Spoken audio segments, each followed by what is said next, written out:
Welcome to Mr. Chalk's Revision Tips. When answering exam questions, there are a few key things to remember, right? So just remember, exam technique is a key part in preparation for any exams, and it's something that you'll pick up the more you go and you do past papers.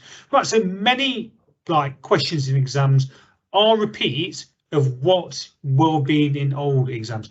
So going and looking at lots of generic questions beforehand is a good idea. When going and answering and questions and reading them, there's a few things just take into account. Make sure you go read the question at least twice so you don't make any mistakes when you're reading them. As you're reading them, go highlight key information. Don't make assumptions about what the question is asking. Make sure after you've answered it, you go check your work for daft errors that you might make.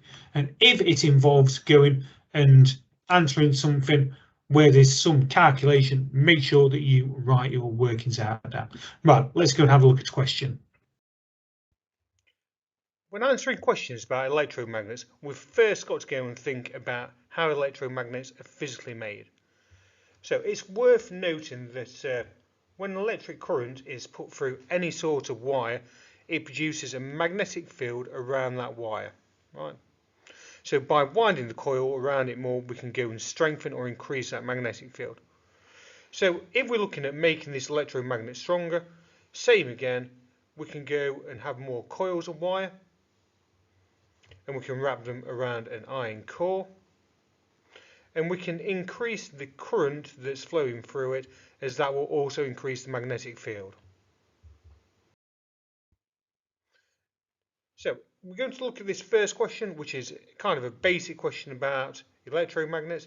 So it talks about a toy crane using an electromagnet to pick up and move blocks. So most importantly, it's asking you to explain how the electromagnet is able to pick up and move the blocks. So all of this relies on explaining how electromagnets work.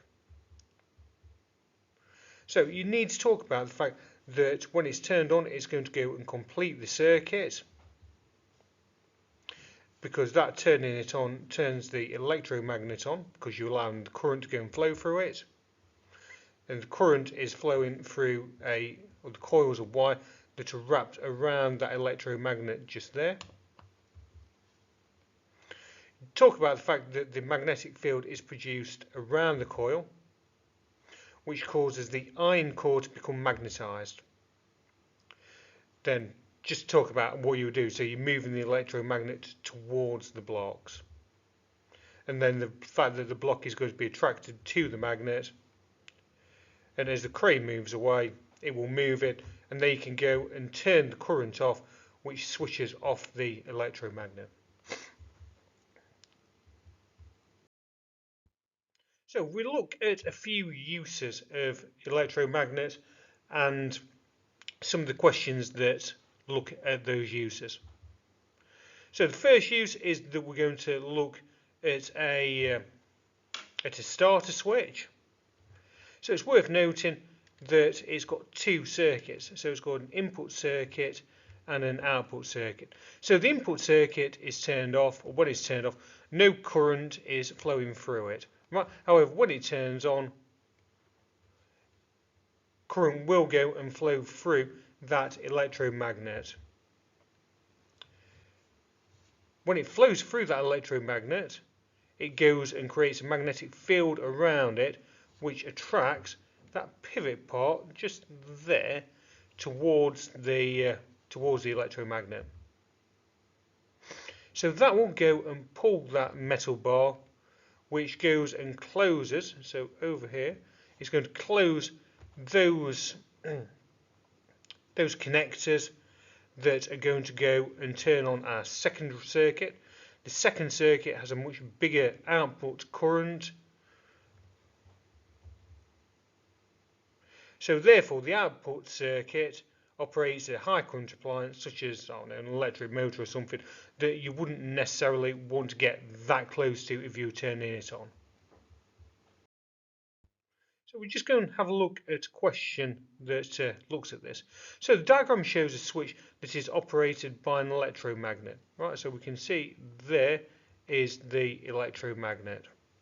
So So the switch is used in the car starter motor circuit. The diagram shows the switch which is operated, and the switch is then used to start the car starter motor. So we're looking at how explaining turning the ignition key turns on the starter motor. Right, remember when the ignition key is turned, that completes the circuit. So some key things that you can talk about. So that allows a current to go and flow through the electromagnet. That then produces a magnetic field. As our magnetic field is produced, that will go and attract this iron bar towards it, which will close those connectors and turn on the starter motor. Right, our second use is in some sort of circuit breaker. So if you can see there, we've got a spring-loaded push switch which is held in the closed position by a string-loaded soft iron bar. So the electromagnet is arranged so that it can pull the bolt away from the switch. Right, so it's all kind of looking around that area just there. So when a live wire carries the usual operating current, the electromagnet is not strong enough to go and separate the contacts. However, if something goes wrong and a large current goes and flows through it, the electromagnet becomes stronger and it will pull back hard enough to go and pull that iron bolt back out, which will cause the switch just there to go and spring up, which goes and breaks the circuit. So we look at a question to do this. So a fault in an electric circuit can cause too great a current to flow. Right, so the point is there, too great a current. So some circuits are switched off by a circuit breaker. So one type of circuit breaker is shown to the side. So explain, most importantly, in full detail, what happens when a too big a current goes and flows through it. So you talk about the fact that your high current is flowing through it again, which makes the electromagnet stronger, which goes and pulls out the iron bolt.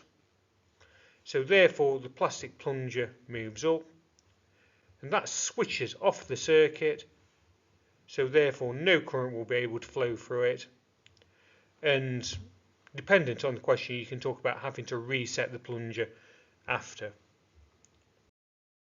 So hopefully you have found that useful. If you've got any questions, then drop it in the comments below, and we'll be uploading a lot more. Right, good luck, folks.